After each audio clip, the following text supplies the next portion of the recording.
So hi guys, welcome back to MAD. Today we have Rishabh Raj with us. His all India rank was 3 in GATE 2020. His branch was agricultural engineering. So Rishabh एक बार आप अपना छोटा सा introduction कि आपने कहाँ से bachelors करी थी एक बार ऑडियंस को खुद दे दीजिए. Yeah.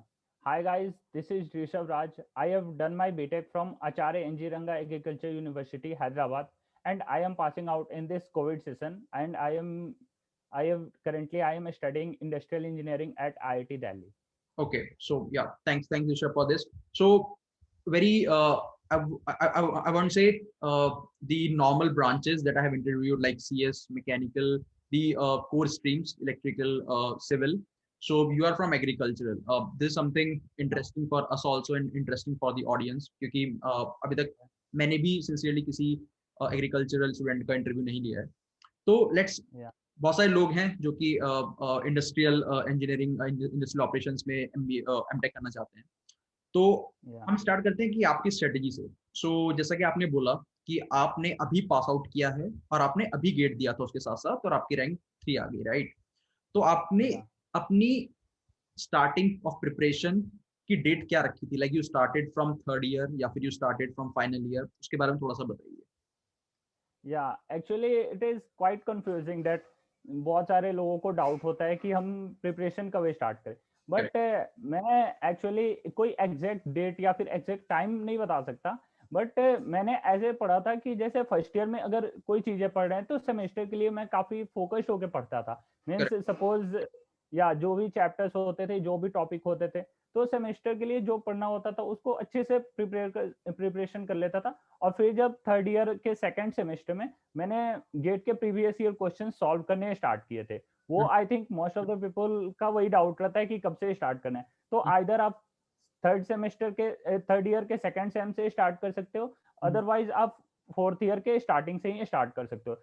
Because you have to revise means minimum आपको 2 बार सॉल्व करनी होती है, minimum 2 times. If you can solve it 3 times then it will be quite beneficial. But आप फाइनल ईयर में एटलीस्ट काफी सीरियस हो जाओ गेट को लेके, then means you can easily do the things. Correct. Okay. और ऋषभ क्या कहते हैं, अगर आप मेरी तरफ देख के बोलेंगे, ऑडियंस की तरफ देख के बोलेंगे तो शायद ऑडियंस को अच्छा लगेगा कि आप अपनी तरफ देख रहे हैं. Okay. Okay, so thank you. आपने बोला कि थोड़ा सा पहले से स्टार्ट कर दें ताकि वो फाइनल ईयर तक आके और ज्यादा सीरियस हो जाए, राइट? लेकिन अब ये स्टार्ट जब आपने प्रिपरेशन करी तो आपने क्या मोड फॉलो किया? लाइक आपने कोई कोचिंग ज्वाइन करी थी, आपने कोई टेस्ट सीरीज ज्वाइन करी थी, कौन सी बुक से आप पढ़ते थे, रेफरेंस बुक थी या स्टैंडर्ड बुक से? उसके बारे में बताइए कि आपने कैसे पढ़ा. या मैंने स्टार्ट किया था, जस्ट गेट सिलेबस मैंने डाउनलोड किया. तो गेट सिलेबस में हमें सबसे पहले इंजीनियरिंग मैथमेटिक्स ही होता है और एप्टीट्यूड ये वाला सेक्शन होता है. और ये वाला सेक्शन को बहुत सारे लोग अवॉइड करते हैं कि लास्ट में पढ़ लेंगे. बट अगर आप मेरी बात माने तो इसे आप पहले कंप्लीट कर लो, क्योंकि अराउंड 25 to 30 मार्क्स ये वेटेज रखता है गेट के एग्जामिनेशन में. सो अगर आप 25 to 30 मार्क्स अगर ये वेटेज है, अगर आप इतना 25 to 30 में, जैसे मेरे थे 26 स्कोर थे आउट ऑफ 30, मीन्स इन दोनों को अगर समअप किया जाए तो 26 मैंने स्कोर करा था. तो इस रीजन से इसका काफी हेल्प मिलता है और ये काफी इजी सेक्शन है. सो मैंने सेकेंड ईयर में ही अपने इंजीनियरिंग मैथमेटिक्स और एप्टी को कवर कर लिया था. आफ्टर दैट फिर मैं अपने कोर सब्जेक्ट्स में फोकस किया था, क्योंकि कोई भी ब्रांच होता है तो सब में फर्स्ट ईयर में आई थिंक चीजें सेम ही होती है, मैथमेटिक्स होते हैं और सब ब्रांचेस को सेम ही पढ़ना होता है. तो आप सेकेंड ईयर से आपकी कोर सब्जेक्ट स्टार्ट होती हैं और सेकेंड ईयर थर्ड ईयर आपको पढ़ना होता है. तो मैंने सेकेंड ईयर थर्ड ईयर से अपने कोर सब्जेक्ट्स पे फोकस किया था. और उसके लिए मैंने थियोरेटिकल तो सेमेस्टर के जो भी मटेरियल्स होते थे वो सब पढ़ा था. और लास्ट में मैंने टेस्ट सीरीज भी ज्वाइन करी थी, क्योंकि टेस्ट सीरीज से अपने खुद को एनालाइज करने में काफी बेनिफिट मिलता है आपको, और एक एग्जाम जैसा इन्वॉर्मेंट मिलता है जिससे आप अपनी गलतियों को इम्प्रूव कर सकते हो. और एग्जाम देने के बाद एग्जाम की एनालिसिस करना और भी इम्पोर्टेंट है. केवल आप सिंपली एग्जाम दे रहे हो, अपनी रैंक देख रहे हो या फिर अपना स्कोर देख रहे हो, दैट डजंट वर्क अगर आप उसकी एनालिसिस नहीं करते हो. क्योंकि टेस्ट सीरीज हम खुद को मतलब मेजर करने के लिए, खुद को इम्प्रूव करने के लिए दे रहे हैं. तो इसलिए आप अपने मिस्टेक्स को वहां पे पॉइंट आउट करो, और ताकि फाइनल एग्जाम में आप अच्छा स्कोर कर पाओ. तो जैसे कि आपने बोला कि आपने टेस्ट सीरीज ज्वाइन करी थी, आपने कुछ कोचिंग भी ली थी क्या साथ में? लाइक कोई ऑनलाइन कोचिंग या फिर आप ऑफलाइन कोचिंग जाते थे, वीकेंड्स कोचिंग, ऐसा कुछ किया था क्या? नहीं, मैंने ऐसा कोई कोचिंग, कोई पार्टिकुलर कोचिंग तो नहीं लिया था, केवल टेस्ट सीरीज लिया था मैंने और टेस्ट में देता था, मैंने पूरे के पूरे टेस्ट दिए थे ओके और वो सफिशिएंट था। ओके और यूट्यूब से थोड़ा हेल्प तो ले ही लेते हैं सब लोग। Correct correct. और या आपने टेस्ट सीरीज किस की ज्वाइन की थी? एक गेट फॉर ऑल कोचिंग थी, तो ओके मैंने उसकी टेस्ट सीरीज ज्वाइन करी थी। या okay okay sure. So yeah, I think at this point I just want to tell the audience, like they may be knowing there are many institutes like what Rishabh also mentioned. So we are talking about test series, so I just want to tell that in this COVID situation everyone is doing their test series online. So there is also a very good online platform called Unacademy, the people might be knowing. So Unacademy is back with another exciting test series. The name of that is Gate of Thrones, so something interesting. The battleground consists of a set of 30 questions in 90 minutes, and these are designed by their faculties at an academy. And this test series Gate of Thrones will consist of Gate 2021 syllabus, and you can register for that. I would be placing the link below, and also you might be seeing these pictures while I'm speaking. So the test series, the test will be on starting from 10th of October, 11 a.m. There will be 6 exams for this.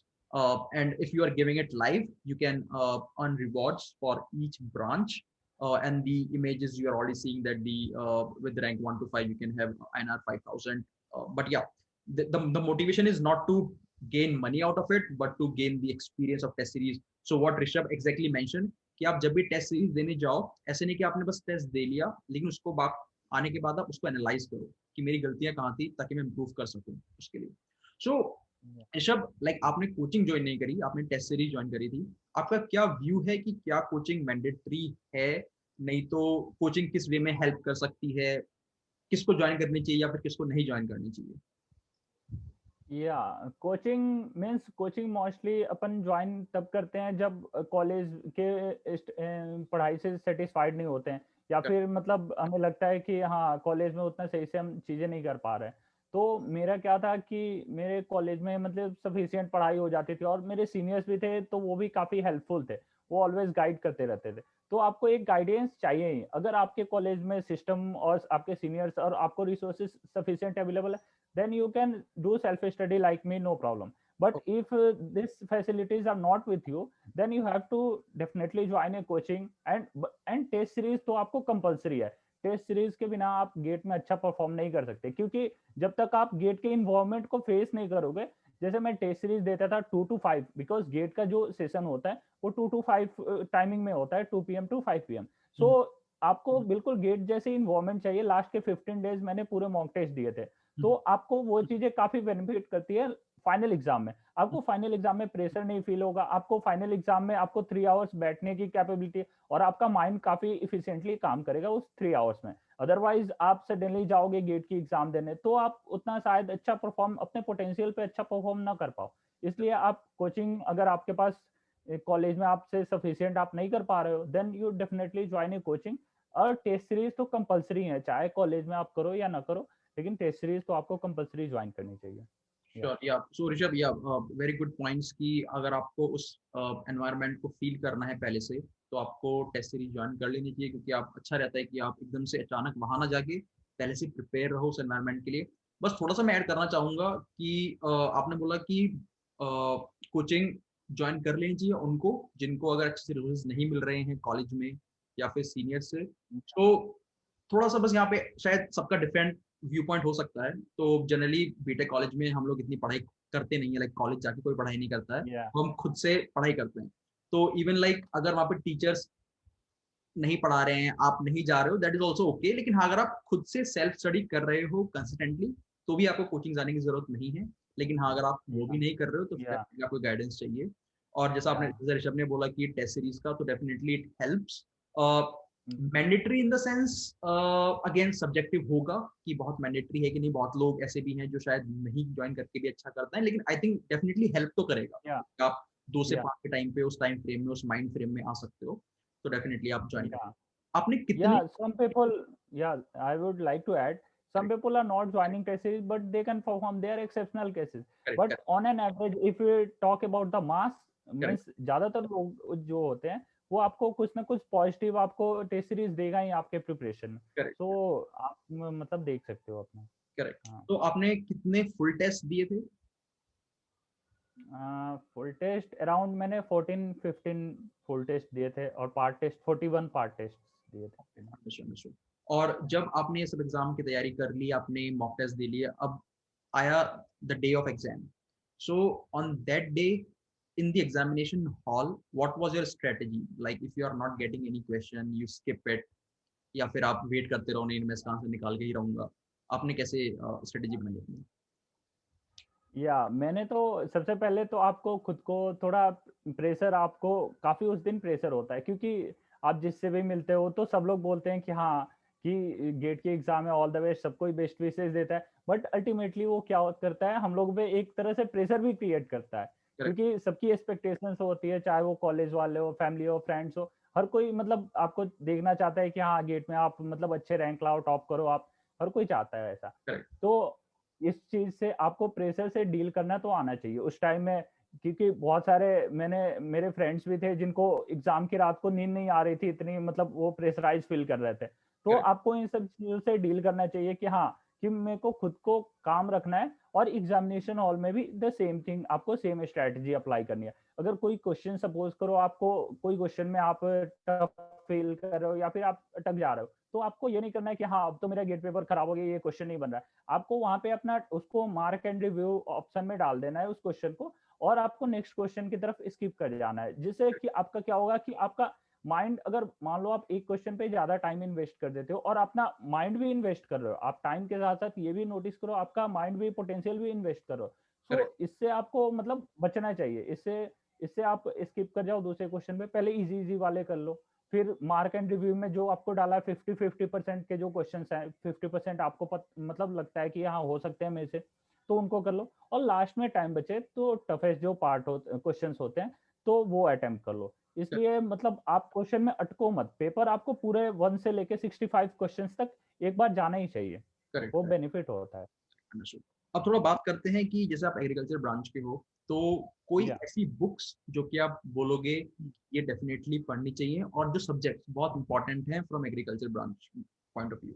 या या agriculture branch में आप देखो तो food processing काफी important portion माना जाता है, फूड प्रोसेसिंग, और हमें फूड प्रोसेसिंग के लिए एक बुक आती है एमडी इरफान अंसारी की, तो वो काफ़ी हेल्पफुल रहती है, और एक आती है concept of agriculture engineering bye Das and Mohanty, तो वो हेल्पफुल रहती है, एक और रहती है numerical approach by Sanjay Kumar, तो एंड गेट डाइजेस्ट सबसे इंपॉर्टेंट होता है, तो आपको ये सब बुक आप रेफर कर सकते हो।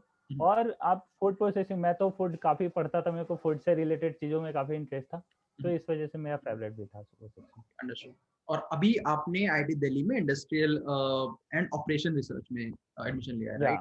सो आईआईटी या दिल्ली ही क्यों चूज किया आपने, या फिर थोड़ा सा बताना चाहोगे कि नहीं नहीं ये सब आईआईटीज में एग्रीकल्चर वालों के लिए या स्कोप है, तो आपने तो रिसर्च करी या होगी, तो सब बताओ उसके बारे में। या बेसिकली आईआईटीज, डिफरेंट आईआईटीज में डिफरेंट इंटरडिसिप्लिनरी ब्रांचेस होती है, जिसमें आपको आपके एग्जाम्स मींस इंटरव्यूज होते हैं, मींस सिलेक्शन के लिए आफ्टर गेट एग्जाम। तो जैसे मेरे को कॉल आई थी आईआईटी बॉम्बे से, industrial engineer and operation research की कॉल आई थी, आईआईटी दिल्ली से आई थी, और आईआईटी कानपुर से आई थी, और आईआईटी खड़गपुर से आई थी, और मेरे को आईआईएससी बैंगलोर से भी कॉल आई थी, तो उसमें कंप्यूटेशनल एंड डेटा साइंस में, but actually from intermediate days मेरे को, मैं दिल्ली में ही मतलब मैंने करी थी अपनी वो इंटरमीडिएट की पढ़ाई, तो इसलिए दिल्ली से काफी मैं अट्रैक्टेड था आईआईटी दिल्ली से, और मतलब आईआईटी का वहाँ पे देखता था स्टूडेंट्स को, तो मेरे को अंदर से फील आता था एक दिन मेरे को भी जाना है, तो ये फीलिंग थी मेरे को दिल्ली की तरफ ज्यादा, मतलब आईआईटी दिल्ली की तरफ ज्यादा अट्रैक्ट की, that's why I have opted IIT Delhi rather than IIT Bombay, IIT Kanpur.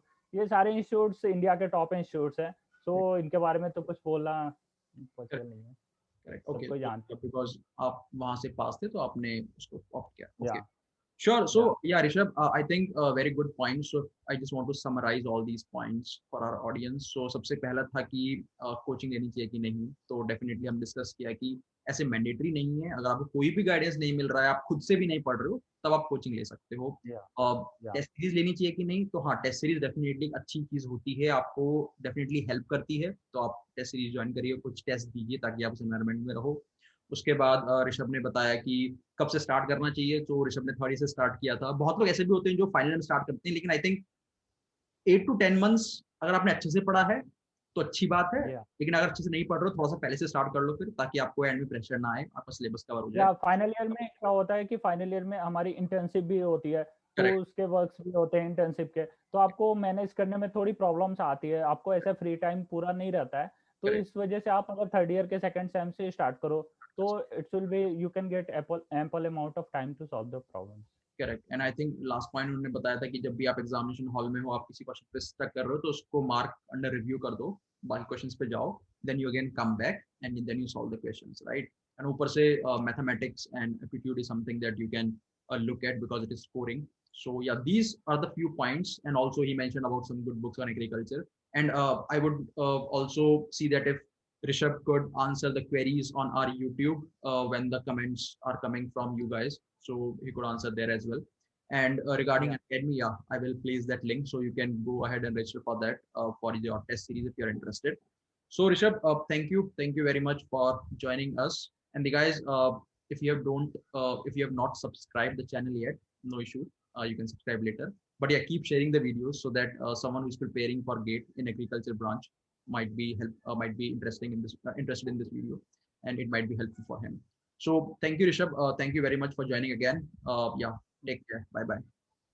या थैंक यू टू यू।